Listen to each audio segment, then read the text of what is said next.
Jackson Larimer, I'm so excited that you're here today. Financial coach at Lemonade Stand Financial, great name, provides personalized financial coaching through video calls with a focus on couples and families. Although you also work with anyone in the pre-retirement phase of life. Again, we'll go a lot of different places in this conversation, but I've named this niche expert presentation Financial Coaching for Young Couples and Families. But before we get into some of the more technical things and the financial coaching side, I looked on LinkedIn. I went, again, I like to be a little forensic accountant for good. I looked at LinkedIn and saw your history, and it was fascinating to me that your career path so far, it's very wide in terms of like who you're serving and how, but it seems like finances somehow flow through each of those in a unique way. How do you think about your career path and how far back does it seem to go? I think it probably goes back to when I was a kid and thinking about what I wanted to be as an adult when I grow up. You're spot on that I am a person of many interests, as I know you are too, former professional musician. And so I spent a good amount of time experimenting with different fields before landing on financial coaching and really feel like I've found my calling here. And I think this is where I'll be for a very, very long time. But you're right that everything kind of ties together in an interesting way and provides me with maybe a little bit of a different perspective than if I had just gotten a degree in accounting and then immediately gone into financial planning or a related field. So I graduated high school and I come from a Christian background. In my church, it's pretty normal to go on a mission trip out of high school. Mhm. So I went on a 2-year mission trip to Guatemala. Wow. And going back to, your theme of how like money plays in everything, back in those days, I was not very good at managing my money. And I had like a very fixed fixed budget as a missionary and found myself eating a lot of plain pasta because I kept running out of money and I was like, what's going on? The flavors and the flavors and the sauce, not the pasta, right? Yeah, so I had to get serious about it. And my first ever budget was a 4 envelope system. So Wow. I took my monthly money and I put it in 4 envelopes and I said, I can't open the next envelope until week 2 of the month. And that was kind of where I started. I love the idea of the envelope system. It's typically thought of as an envelope system. You have money for different things, but I like that you just said, "Hey, I have this much money for this week, period, regardless of whether it's, spent, given, right, invested, saved." Like you're saying, this is all the money I have for a week." Sadly, a lot of families are actually living that way, not on purpose, but it's just their only way of living. Do you remember any financial conversations in your family as a kid? Yeah, my parents are very well educated um, in terms of finances, and so as a kid, the earliest financial conversation I remember is I was probably like 8 or 9 years old, and I would mow the lawn, and my dad would give me $10 for mowing the lawn, and he would always pay me in $1 bills, and he would hand me nine of them, and he said, "This is for you." And then he would hand me one and he said, "This is your tithing when we go to church on Sunday." Did you have other chores you did that weren't paid? They were just expectations. Was that mowing the lawn kind of like your big, paid chore? Yeah, yeah, no, definitely, other things that it was like, yeah, you got to do this to live under the roof. So we Mm, didn't have an allowance as a family. I think mowing the lawn was really the main thing that my dad would pay us for. But other than mm. that, we just kind of were expected to help out.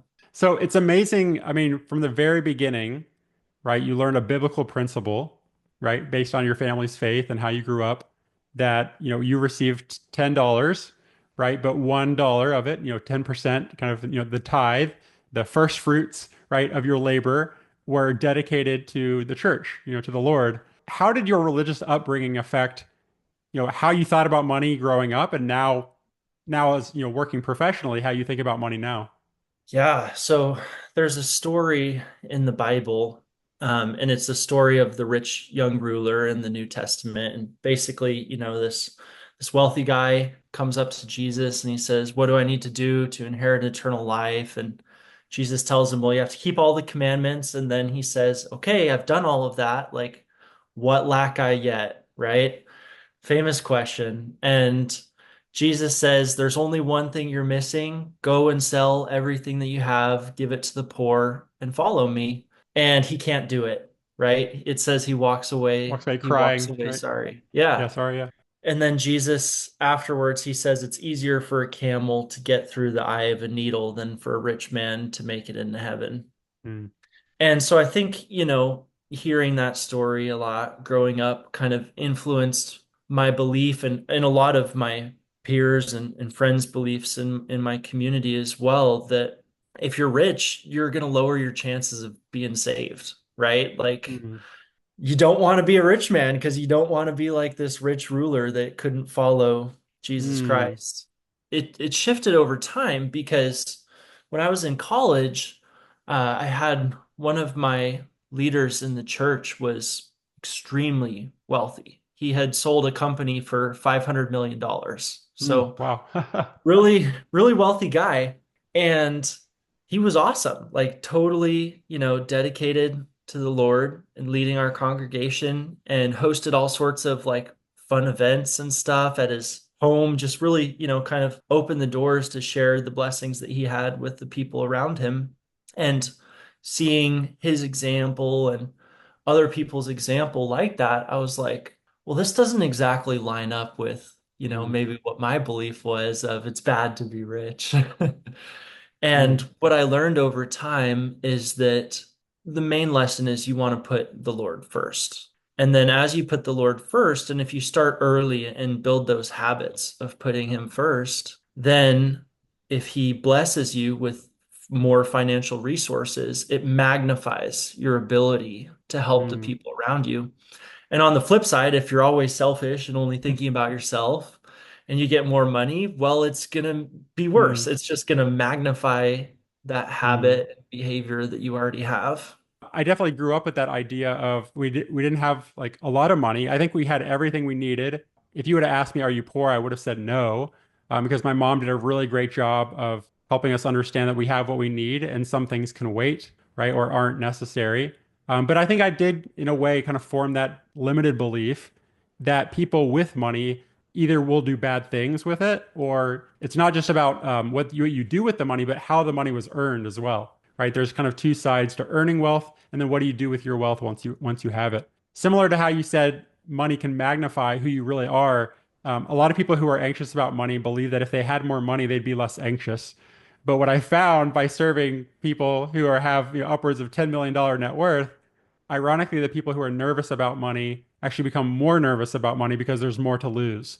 So Mm, again, right, if you're an anxious person, having more money most likely is going to make you more anxious. Wealth acts like a mirror, reflecting and magnifying inner traits rather than transforming a person's core nature. My core belief as a follower of Christ, building wealth with integrity and diligence. So talking about that idea of it's not just about what you do with your money, but how you earn it, how you gain your wealth is really important with integrity and diligence. Also building wealth to provide for your family, building wealth to help those in need. There's a lot of different ways you can help people, especially financially, but also in terms of your time and energy. To manage the wealth responsibly as a steward. Whose money yeah. really is it? Is it really mine? And then to leave a legacy inheritance. And then also, I like this idea of building wealth, yet guarding yourself against greed. There's that quote, a lot of people say that money is the root of all evil, and they quote the Bible, right? Where in reality, it's the love of money, how we crave, how we hold on to, how we hoard.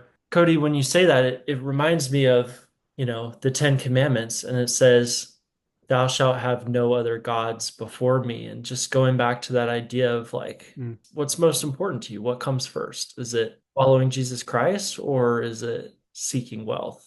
I think it's really important to keep this stuff in here in terms of our conversation. I know that people have different beliefs, whether spiritually or just beliefs about, whether it's, spirituality, religion, politics. We all have different unique stories, but I think it's really important to understand that, as financial planners, financial coaches, when we're serving clients, it's really important that we don't put our values right on their plan. I Mhm. think it's really important that we seek to understand what they believe, what are their philosophies, and yes, also what are some of their limited beliefs that might have come from the way they were raised, the things they heard growing up. When was the first time you made more than $10 and you had to say, "Oh wow, like it's not just $1 I'm giving. Now it's multiple dollars." Yeah, and you start thinking like, oh, this is kind of a lot. I could use this for something else. I got a job as a soccer referee in high school. And going back to, what my parents taught me about money as well, that was probably, I was like 13 or 14. My mom helped me set up my first checking account. And that way, as I was getting paychecks from being a soccer referee, I had, a place that I could keep it that wasn't just cash. And yeah, that was probably that first time where it was like, oh yeah, this stings a little bit more. I got paid $500. Now I have to give $50. Like that's a lot more than just $1 for mowing the Mm. lawn. I think, yeah, as it's funny, as a kid, I mean, I know that you kind of grow out of the state. Like at first you think a dollar is a lot of money, right? Yeah. But later on you kind of be like, oh, I have a dollar, like I can't really buy that much with a dollar. When you start giving $50, like you start to really feel like, what does sin feel like, right?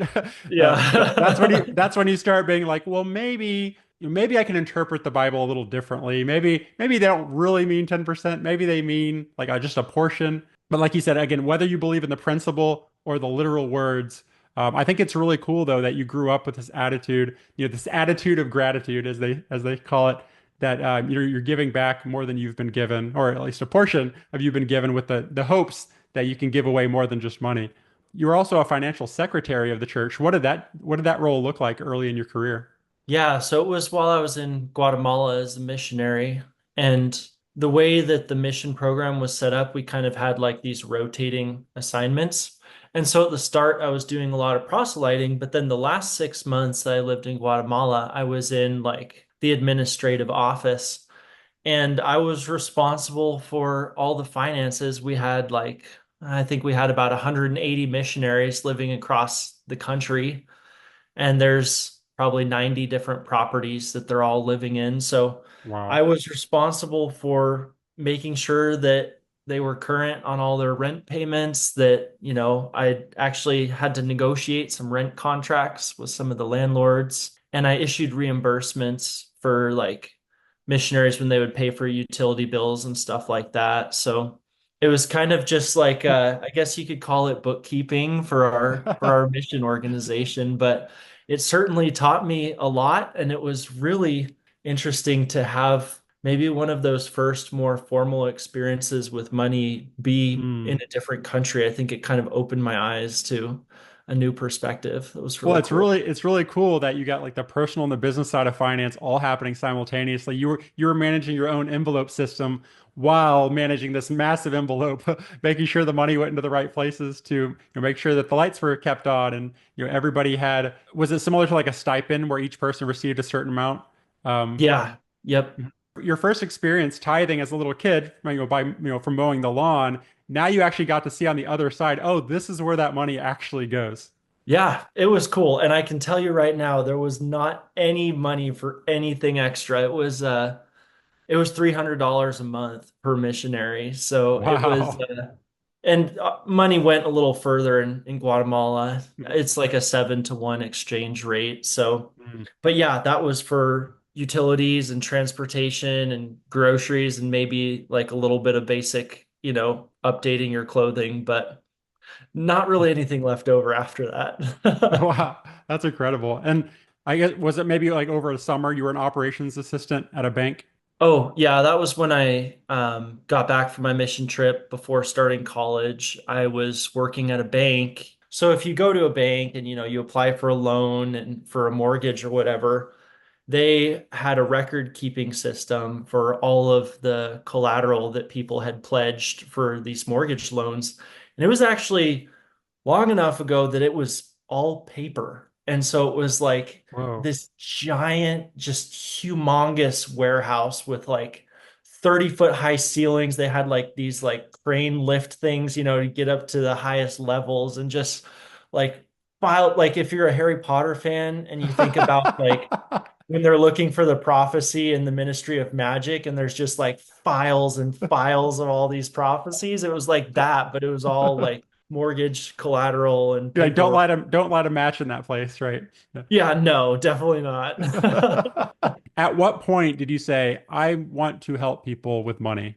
That probably came in college. I was working a job in door-to-door pest control sales, and I was managing a team of like about 12 guys, and most of them are young, between the ages of like 20 and 25.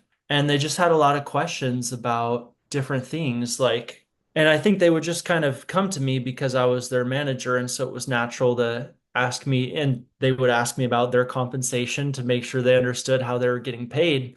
But then they would also ask other questions of like, hey, what should I be investing in? Or how do you set up a Roth IRA? And so I started helping just some of my friends and my peers with little things like Mhm. that. And it kind of continued as I graduated college. I went into tech sales, and I noticed there was just a lot of confusion with some of my coworkers. Like, they started the job and maybe they didn't understand their employee benefits very well, or like comparing different healthcare plans. And so just trying to help some of my friends like that, I think I was just building all of this momentum where I was becoming more and more interested in it myself, and then kind of catching the wave of helping other people and seeing them be grateful, really made me feel really good that I was like, dang, I want to be doing more of this.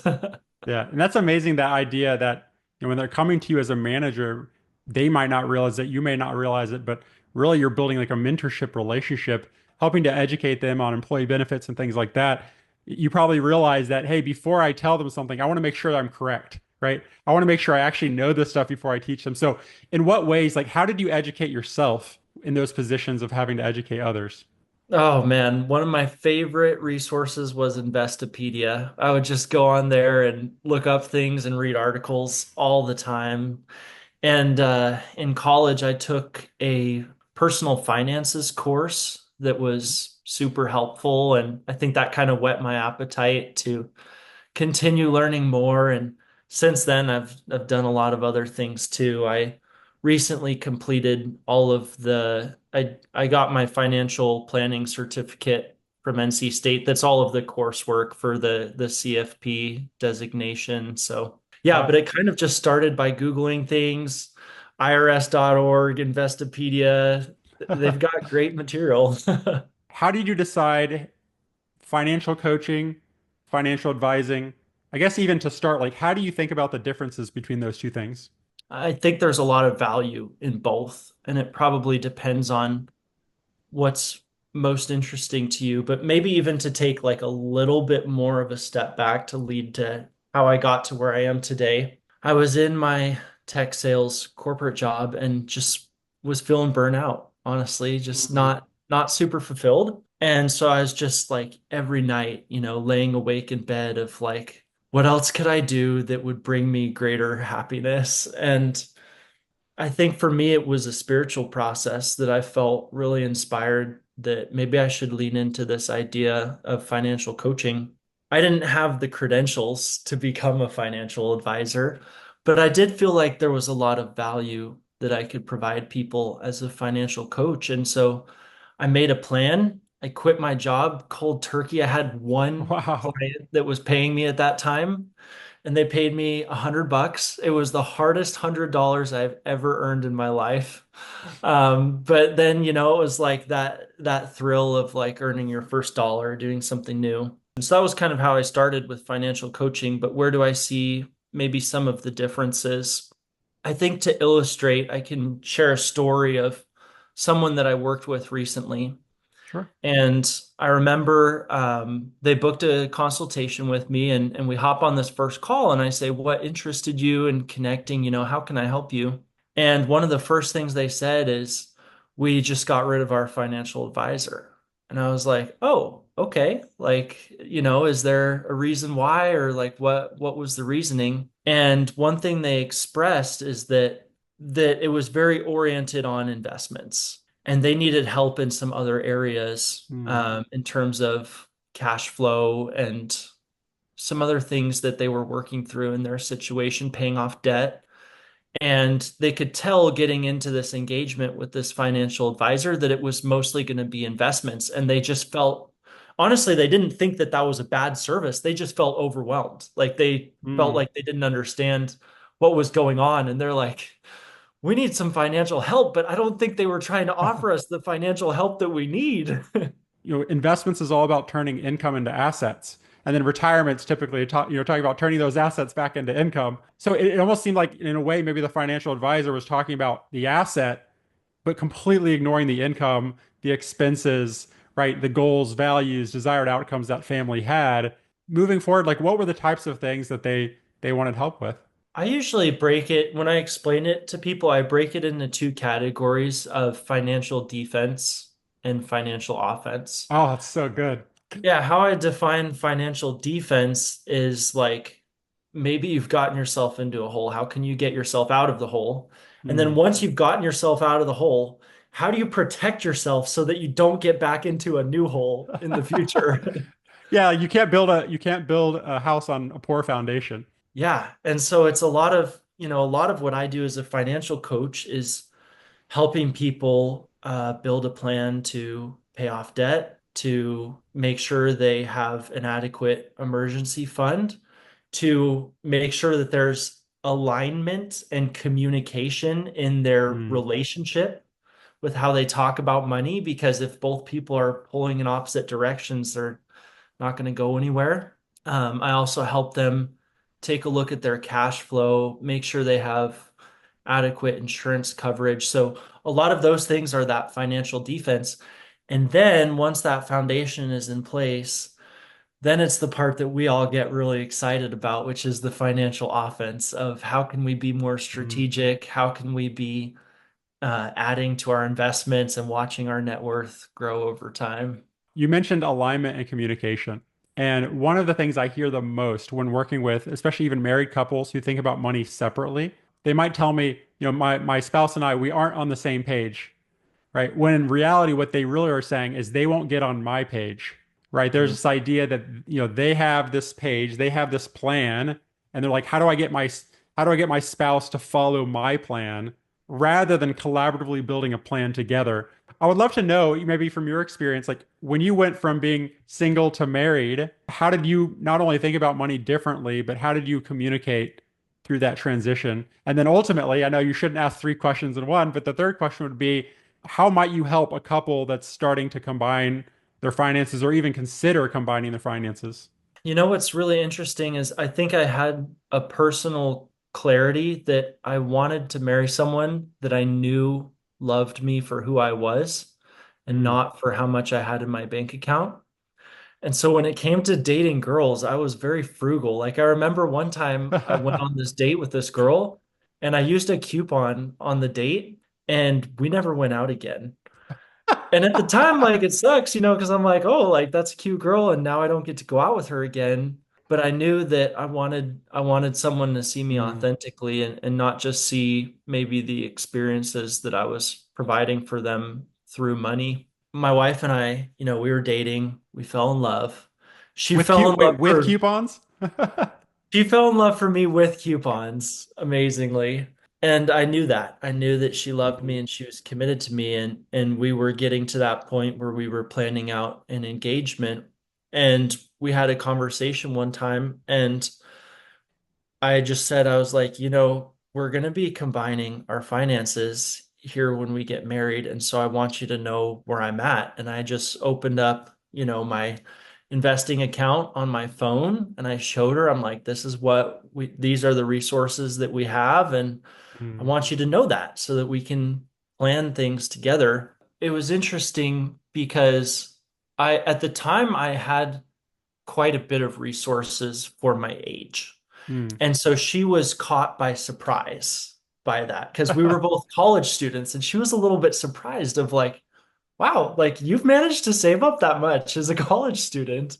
But I think it was really helpful because even before, day one of marriage, she knew where I was coming from. And then she did the same thing. She opened up her Mm. situation and it turned out that we were actually in pretty different financial situations. Like she had some student loans that it was good for me to know ahead of time, like, hey, we're going to have to work on paying these off together. Mm. And so, something that I feel kind of fiery, passionate about is that a lot of times I hear this idea of if you come from a very different financial position, that you should have a prenup or you should Mm. keep assets separate.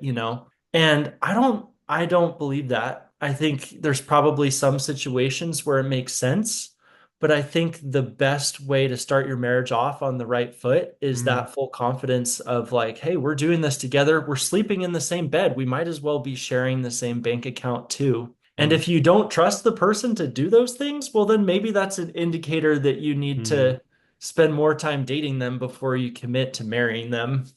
I really like, again, verbiage is so important, the words we use, and this idea of my money, your debt, right? My debt, your money. Like when, when my and your becomes our, like you can have like really fruitful conversations. But I think, biblically, it's definitely about, one flesh, like becoming one. But even outside of biblical principles, I think, when you share finances, there's a lot of gain. Did you trust each other because you shared your finances? Or do you share your finances because you trust each other, right? I think maybe we should have more conversations around that chicken and the egg situation. But there's actually a book, a really great book, especially if, from a Christian perspective, on 101 questions to ask before you get engaged. Mm. What I find is a lot of people start asking the questions after they've been married a while and are starting to rethink whether they should have done this. So rather, I mean, there's nothing. Definitely, I think marriage counseling is fantastic, but I love the idea. My wife and I actually did pre-engagement counseling. So we actually had biblical counseling at our church before we even got engaged, to really ask the right questions. Because I think the things you don't know about the person yet you're dating, you always assume the best. So I think what happens is you start to assume all the great things about somebody you don't actually know the truth of. And then sometimes not until after marriage do people actually find out those things.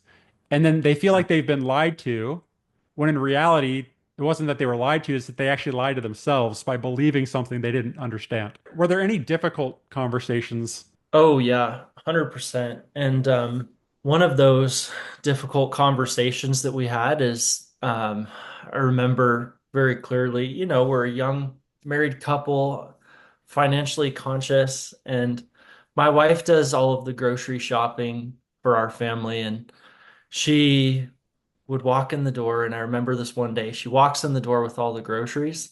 And I can see that like she's bought some other stuff too that wasn't necessarily on the list of things to buy.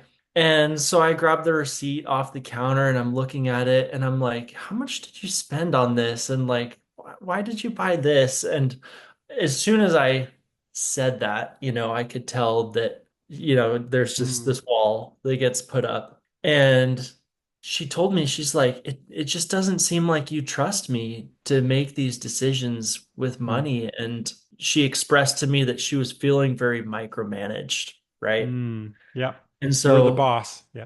yeah, I was the boss, and I think that was really valuable for me to notice that, for her to point that out to me and Mm, realize that there was a little bit of a lack of alignment in some of those areas that maybe we needed to address. mm, And it's something that we've worked on and it's gotten a lot better over time. And now I feel really good when sometimes my wife will ask me like, "Hey, is it okay if I buy this?" And I just try and say like, you don't need to ask me. Like I trust you and you make good decisions and trying to break that habit of where I was mm. before. Expectations cannot be met when they're not set, right? So you can't Yeah. really meet somebody's expectations or have somebody meet your expectations if you haven't communicated those expectations, not just communicated them, but like you ensure that they're heard and understood. Every conversation is a game of telephone. Did you ever play that game of telephone where you told somebody something and had it go down the line and it gets really funny Yeah. by the end? Every time you're talking with somebody, there's kind of like four possible breaks in communication.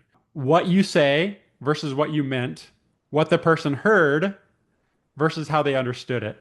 So it's almost like there's four ways that communication can break down: what you mean to say, what you actually say, what they heard you say, and how they interpreted what you said.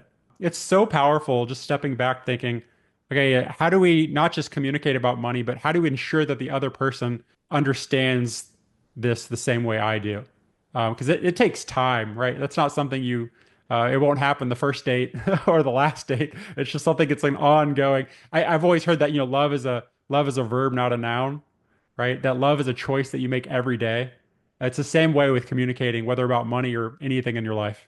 Yeah, and going back to what you said earlier about communication, and you'll have couples come to you and say we're not on the same page. One of my mentors shared a quote with me that was super valuable. He said, "It's better to be on the same page than the right page, Hmm. because if you're on the same page, you'll eventually get to the right page." Wow. Wow. Okay.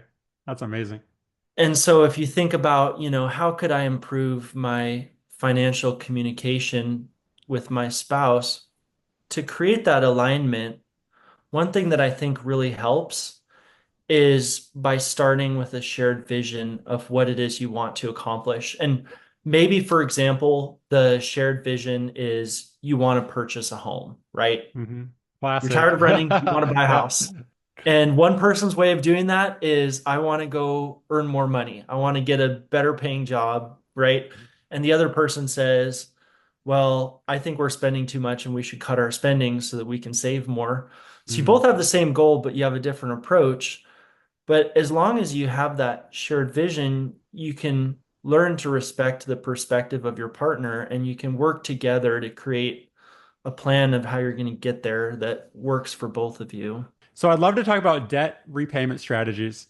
So again, there's the Dave Ramsey followers of the world that talk about the snowball approach, the debt snowball, and there's the debt avalanche, and there's these hybrid options. So if somebody comes to you, let's say that they do have credit card debt, as an example. Again, we kind of immediately know that that's probably going to be some high interest debt. How do you even start to like break down debt repayment? Yeah, such a great question. And I think the very first thing I want to say is that there's not a strong correlation between total income and total amount of debt that people have. And I've worked with, similar to your example of, like, someone making 75,000 that might be debt free, and I've worked with people that are making upwards of 200 or 300,000 that one of their goals is to pay off debt. And so Hmm. it's important, I think, to recognize that. But if someone has credit card debt and they come to me and say, "Hey, I want help." This is what I typically see is that, maybe they recognize this debt is an issue and I need to get it taken care of. Probably the first place they'll look is Dave Ramsey, right? And they'll see the baby steps and they'll see the debt snowball. And they'll try and jump right into it, right? Of like, this is the debt I need to pay off first. And that's not necessarily where you want to start. The first question that you actually want to ask is, why am I in debt in the first place? Hmm. And depending on how you answer that question is going to dictate the strategy that you implement from there. And so if you're in debt because you're spending more than you're earning every month, well, then we need to have a conversation about how can you make sure that your expenses are below your income, because it doesn't matter how hard we try to Right. pay off the debt, you're just going to have new debt afterwards. It's kind of like you're out on the boat in the water, right? Water's coming in, there's a hole in the boat, water's coming in, and you're bucketing out water when you really should be focused on how do I plug the hole and then Exactly. bucket out the water at that point. A lot of times, as we have that conversation of like, why are you in debt in the first place? We'll start to notice that maybe there's some underlying beliefs or habits that have contributed to this. And I think this is kind of where the financial coaching comes into play, of really understanding people's financial backgrounds and getting a better perspective on it. I had a client that I worked with that had student loans, right? And I asked him, why haven't you paid off your student loans? College was a long time ago for you. Mhm. And he shared this story with me of how his dad had promised that he would pay for college for him. And then Mm, halfway through college, his dad stopped paying for it and started taking out loans in his name. wow. And the reason why he'd never paid them off is because he kind of had this sense of like injustice, right? They're Of not mine. I didn't even know I was accruing these loans when they Wow. happened. And so that's a totally different conversation than the person who comes to me and says, "Yeah, I just love shopping and I love nice things and I can't Ownership, control my right? spending." Yeah.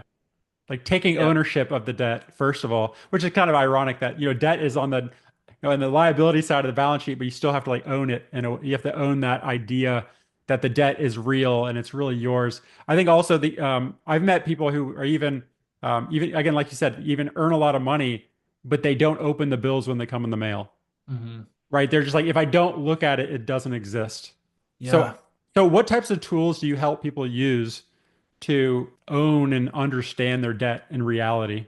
Sometimes it's a hard conversation, right? If it's someone that's kind of ignoring the consequences, have to do it with love and compassion, but really help them understand that it's time. It's time to create Mm, that full picture of transparency of like where am I actually at? And I had someone in that situation that they were in a lot of debt and they knew it, but they said, I haven't even logged into the account because I don't want to know what the mm. balance is. And it took 3 weeks of me working with them. Let's do it together. Yeah, Yeah. just to get them to log into the account and actually get a full reckoning of like, okay, where are things Mm, at? And then we can start on building a plan. yeah, that's amazing. But once they're able to just take that ownership, and I think one thing that really helps too is to be working towards something that's more important to you. Mm, And so, like, if you're working towards buying a home or starting a family, or maybe you just, you want to change jobs, knowing that that's important to you and how valuable that is to you gives you a motivation to pay mm. off the debt, right? Because you know it's going to help you reach what you're working towards. So once there's ownership of the debt, how do you think about snowball versus avalanche? Like, are there any techniques or tactics that you think work better than others? Not just for the math's sake, but in terms of kind of momentum. Like, how do you think about the pros and cons of those strategies? Yeah. And before we even think about snowball versus avalanche, the next question I ask people is, how can we lower the interest rate? Mm, Those aren't the concrete interest rates we're working with yet because we might have some levers to pull. And so, mm, like let's say credit cards, for example. If you have a credit card balance, but your credit cards or your credit score is pretty good, you might be able to do a balance transfer.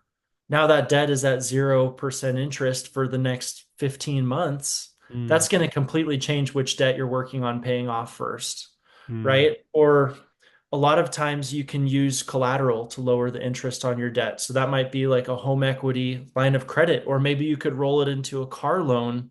And so you're going from 25% interest to 8% or 9% interest. And it's like some of those big moves that you need to make first that are going to just mm, provide you with immediate impact in terms of how difficult or how easy it's going to be to get rid of the mm. debt. So let's say somebody does like has an opportunity to consolidate, do a transfer to a 0% card for 15 months. What's the next step after that? Yeah, the next step is you have to work on paying it down, and that's where I work with people to build a plan. And you mentioned that idea of how people move it and then they think it's good enough. A common story I hear is people come to me and they say, we were in credit card debt. We got a home equity line of credit. We transferred it over, and now we're in credit card debt again, and Oh we don't no. know why. And So you I get to see share that that story with the next client, right? Yeah. Yeah. And so, okay, we've done everything we can to lower the interest rates. Now we're looking at that question of like snowball versus avalanche. Mm, And one thing that I always invite people to do is consider the mathematical impact, but also consider the personal impact as you're deciding which debts you're going to tackle first and kind of creating that order of operations. So you might have maybe your mom or dad lent you some money mhm, and they're not charging you interest, but it could be detrimental to the relationship, right? mm, And so as you're considering how am I going to build my plan to pay these off, you need to think about both factors of the math, but then also kind of the relationships and the personal side as well. mm, And hopefully, by the time you've kind of gone through that exercise, you have this list of priorities of which one needs to go first and then which one comes next. And that's where now it becomes, more of like a traditional financial question of we've got to free up some cash flow to pay yeah, these like, off. let's get the spreadsheets out. And with that, it's funny. I think we'll definitely share in the notes. One of the free resources you provide to people is a budget tracker. Do you have any beliefs about whether this should be like an automated tracker or manually done the first time or ongoing? One of the big pushbacks is that, well, this takes a lot of work. Yeah, so most people hate budgeting. And so with my clients, I tell them, because I'll get this question all the time of like, what's the best way to budget? Should I use a spreadsheet? Should I use an app? Which app should I use? And my answer for them is whichever one is the least amount of resistance for you. Hmm. And for some people, that's a spreadsheet. They like it better. They just, take the receipts and enter the numbers. For other people, they want an app where they can link it with your bank account. And so it doesn't matter which one you choose, just choose the one that's easiest for you because Hmm. that's going to be the one that's most sustainable to form a habit over time Hmm. of regularly tracking what's going on. Yeah, that reminds me of working out, right? It's like, hey, like what's something fun that moves your body? If you like the outdoors, like go on a long walk to start. Like it's just like, yeah, like fitness is movement, right? So like how can you make your movement fun? How can you make not just the debt repayment, but how can you make cash flow fun? Fun budgeting is just the opposite of stressful budgeting. So what's stressful for them? Like if they don't like the manual, like line, you're like, okay, well, let's get an app. And sometimes it's funny, a lot of those apps like even have emojis. Like if people are really into like kind of Instagram life of emojis and LOL, like you can actually add that kind of element and gamification to the app. Thankfully, there's some ways that we can gamify things in people's best interest. There are other apps like on your phone, like Robinhood, that's like actually geared to do the opposite, help you make bad decisions. I'm super like software agnostic, and so I send different recommendations to every person depending on what their personal preferences are, because it really is about helping them create the sustainable habits. Hmm. Let's say somebody just paid off their last piece of consumer debt. When we think about financial coaching versus financial advising, a lot of people think that financial coaching is for people who are in debt, like people who have like negative net worth. And once they have positive net worth, then they get a financial advisor to help them invest. How would somebody who doesn't have debt work with a financial coach?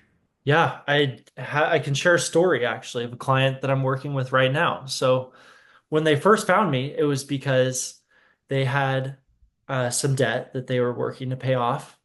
And they also had some financial communication issues that they wanted to fix in their marriage. And so when we first started working together, the first piece we did was fix the communication. And then we worked on the debt. They paid off the debt. And then suddenly it's like new level, new devil, where they have all of these new questions. Hmm. And what came next was actually really beautiful because once the debt was gone, you go from this place of operating under stress to this place of creativity. And you start thinking of new things that maybe you hadn't considered before just because you're stressed and you can't think creatively when you're stressed. And so I remember that moment of that switch where we had a call together and the husband said, I want to go back to school and I want to make a career change. And so suddenly I'm helping them build a plan of how they can finance going back to school, right? And Hmm. helping the husband go through that career change.